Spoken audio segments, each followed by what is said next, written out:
سعادت حسن منٹو کا افسانہ کھول دو۔ امرتسر سے اسپیشل ٹرین دوپہر 2 بجے کو چلی اور 8 گھنٹوں کے بعد مغل پورہ پہنچی۔ راستے میں کئی آدمی مارے گئے، متعدد زخمی ہوئے اور کچھ ادھر ادھر بھٹک گئے۔ صبح 10 بجے کیمپ کی ٹھنڈی زمین پر جب سراج جی نے آنکھیں کھولی اور اپنے چاروں طرف مردوں، عورتوں اور بچوں کا ایک متلاطم سمندر دیکھا تو اس کی سوچنے سمجھنے کی قوتیں اور بھی ضعیف ہو گئیں۔ وہ دیر تک گدلے آسمان کو ٹکٹکی باندھے دیکھتا رہا۔ یوں تو کیمپ میں ہر طرف شور برپا تھا، لیکن بوڑھے سراجدین کے کان جیسے بند تھے۔ اسے کچھ سنائی نہیں دیتا تھا۔ کوئی اسے دیکھتا تو یہ خیال کرتا کہ وہ کسی گہری فکر میں غرق ہے، مگر ایسا نہیں تھا۔ اس کے ہوش و حواس شل تھے، اس کا سارا وجود خلا میں معلق تھا۔ گدلے آسمان کی طرف بغیر کسی ارادے کے دیکھتے دیکھتے سراج جین کی نگاہیں سورج سے ٹکرائیں۔ تیز روشنی اس کے وجود کے رگ و ریشے میں اتر گئی اور وہ جاگ اٹھا۔ اوپر تلے اس کے دماغ میں کئی تصویریں دوڑ گئیں: لوٹ، آگ، بھاگم بھاگ، اسٹیشن، گولیاں، رات اور سکینہ۔ سراج دین ایک دم اٹھ کھڑا ہوا اور پاگلوں کی طرح اس نے اپنے چاروں طرف پھیلے ہوئے انسانوں کے سمندر کو کھنگالنا شروع کیا۔ پورے 3 گھنٹے وہ سکینہ سکینہ پکارتا کیمپ کی خاک چھانتا رہا، مگر اسے اپنی جوان اکلوتی بیٹی کا کوئی پتہ نہ ملا۔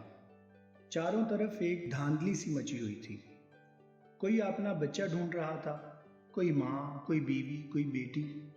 سراج دین تھک ہار کر ایک طرف بیٹھ گیا اور حافظے پر زور دے کر سوچنے لگا کہ سکینہ اس سے کب اور کہاں جدا ہوئی۔ لیکن سوچتے سوچتے اس کا دماغ سکینہ کی ماں کی لاش پر جم جاتا، جس کی ساری انتڑیاں باہر نکلی ہوئی تھی۔ اس سے آگے وہ اور کچھ نہ سوچ سکتا۔ سکینہ کی ماں مر چکی تھی۔ اس نے سراج جین کی آنکھوں کے سامنے دم توڑا تھا، لیکن سکینہ کہاں تھی، جس کے متعلق اس کی ماں نے مرتے ہوئے کہا تھا: مجھے چھوڑو اور سکینہ کو لے کر جلدی یہاں سے بھاگ جاؤ۔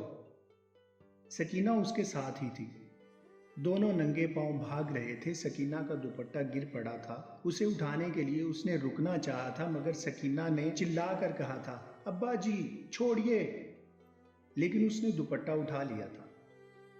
یہ سوچتے سوچتے اس نے اپنے کوٹ کی ابری ہوئی جیب کی طرف دیکھا اور اس میں ہاتھ ڈال کر ایک کپڑا نکالا۔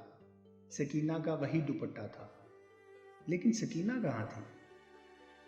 سراج دین نے اپنے تھکے ہوئے دماغ پر بہت زور دیا، مگر وہ کسی نتیجہ پر نہ پہنچ سکا۔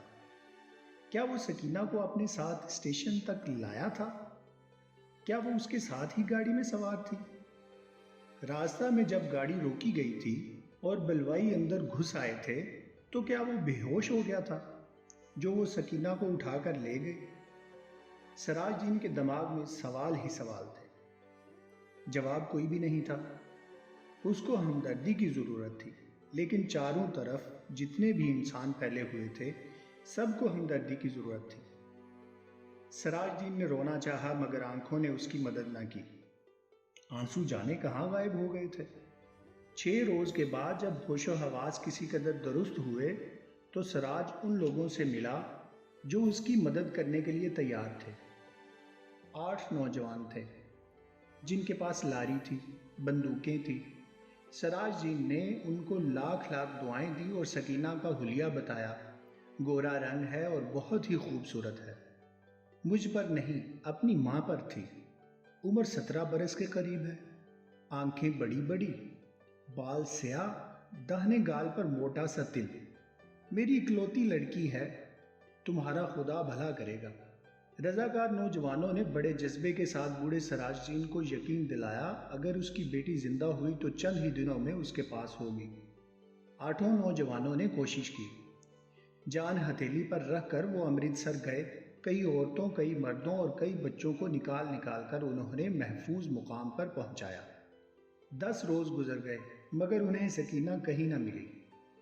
ایک روز وہ اسی خدمت کے لیے لاری پر امرتسر جا رہے تھے کہ چہرٹے کے پاس سڑک پر انہیں ایک لڑکی دکھائی دی۔ لاری کی آواز سن کر وہ بھدک گئی اور بھاگنا شروع کر دیا۔ رضاکاروں نے موٹر روکی اور سب کے سب اس کے پیچھے بھاگے۔ ایک کھیت میں انہوں نے لڑکی کو پکڑ لیا، دیکھا تو بہت خوبصورت تھی، داہنے گال پر موٹا تل۔